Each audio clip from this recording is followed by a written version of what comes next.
And there it is. The Seahawks won 27-13 over the New York Giants, and they are now 5-3, sitting at the top of the NFC West. Now, I must say, I am impressed, and most of you know that the last time I talked about the Seahawks on my channel, I was literally just trashing on Geno Smith, but hey, they have been undefeated since that Saints game. So think of it as a reverse jinx. It's only weird if the superstitions don't work. And I guess it's working so far. Okay, I don't want to take too much credit, but here were some keys to the game that I did see. One of the first things was watching DK Metcalf actually play, as he was already carted off the field against the game in Los Angeles against the Chargers. He was carted off the field, but he miraculously came back and got a touchdown out of it. Now, he did have a couple key drops where it could have widened the gap for the Seahawks a little bit more, but who knows? But it was a tough game. I mean, this was a tough defensive team, the New York Giants. They are top 10 defense in the NFL with a surprising 6-1 start. Now they're 6-2. Other key parts of the game was watching Tyler Lockett. Now, he had a rough game where he did cause a fumble, which led to the Giants' only touchdown of the game. Then there was a drop in the third quarter, second half, which forced the field goal. But however, he did rebound and he did score a touchdown. And it was by great leadership of Geno Smith and Pete Carroll telling them that, hey, we still need you in this game. We know that you're upset. So that was a good thing that those two did. And Geno Smith, he played pretty well. No interceptions, 2 touchdown passes, but there were times where I did wish that he didn't have so much of those 3 and outs, but not much of those stall drives was his fault because there were some drop passes.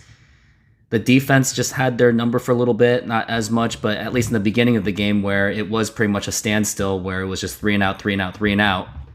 But other than that, at least he didn't throw any interceptions, so he is still continuing his just surprising story, which he does deserve a lot of credit, even though I am still critical about him because, well, I'll tell you eventually.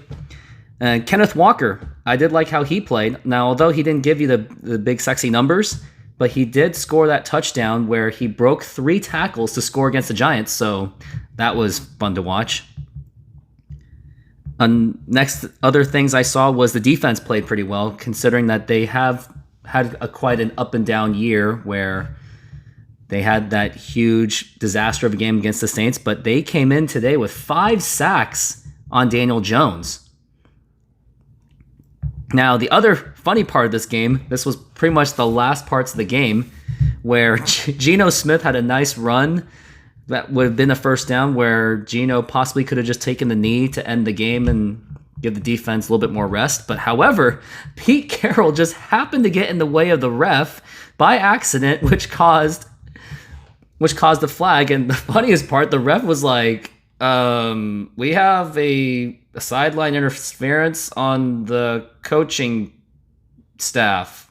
I would think he was tempted to just say Pete Carroll, but he just had to sound professional. He's like, yeah, there was a little penalty on the side. So that was a little bit entertaining. Like, I don't even think any of the fans booed. They're like, yeah, that's classic Pete, where he does mess up once in a while, which he did, but he owned up to it. He didn't even really argue much. He was laughing about it more, but even then I was like, well, if the Giants get the ball back and they score a touchdown, maybe they can do that onside kick, but because you never know. But that never happened because the defense stepped up anyway and closed it out with a sack on Daniel Jones. Now, how do I feel about the rest of the season now that they're 5-3 leading the division? I am still going to hold my excitement just because that they haven't even played the Rams yet, which the Rams do play pretty well, especially after Sean McVay took over, where usually the Rams have the Seahawks numbers and usually win. So they haven't played those 2 games yet. So I would like to see how the Seahawks do against the Rams, especially at Los Angeles and at home, and the 49ers at home, since the Seahawks had a tough game against them early in the season. So we'll have to see how that plays out. Now, here's what we've got for the rest of the week. For the rest of the season. We've got Arizona next week at Arizona. The Seahawks already beat them, but I do expect that to be a tough game, especially in an NFC West division game. Then you got Seahawks and the Buccaneers. Looks like that game is in London because I'm looking at the time. It says 6:30. I mean, never count out the Bucs as much as they're having a difficult season, and Tom Brady with all the drama that he's having. I would still not feel too confident. So we'll have to see there. And then we got Raiders at home against Josh McDaniels. I think the Seahawks have a chance on that one.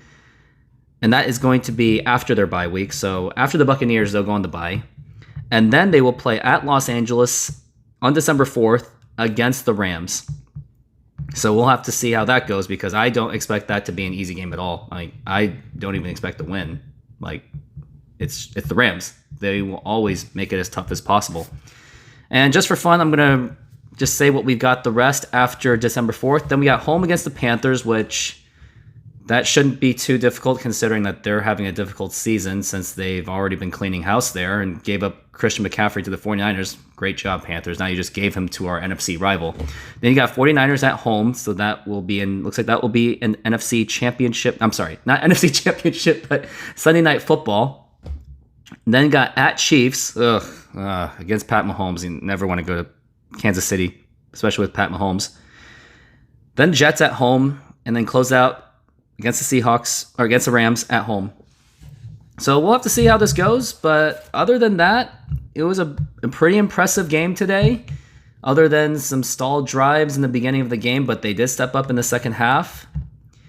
Especially the special teams, which I would give them the MVP because they forced 2 key fumbles off of punts.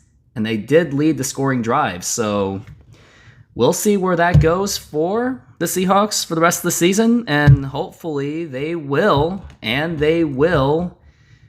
close out the season strong, which I'm not sure because it is a good first half and there's always a second half, just like how I feel about the Broncos. And as much as the disaster they are, and Russell Wilson just won the game, but hopefully the Broncos will not rebound. Hopefully they will have an embarrassing season as if they already are, with the exception of today's win against the Jacksonville Jaguars.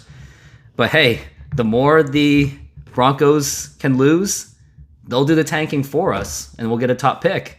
So, like I said, let's look forward to next week, and hopefully they get another win to go 6-3, and go Hawks.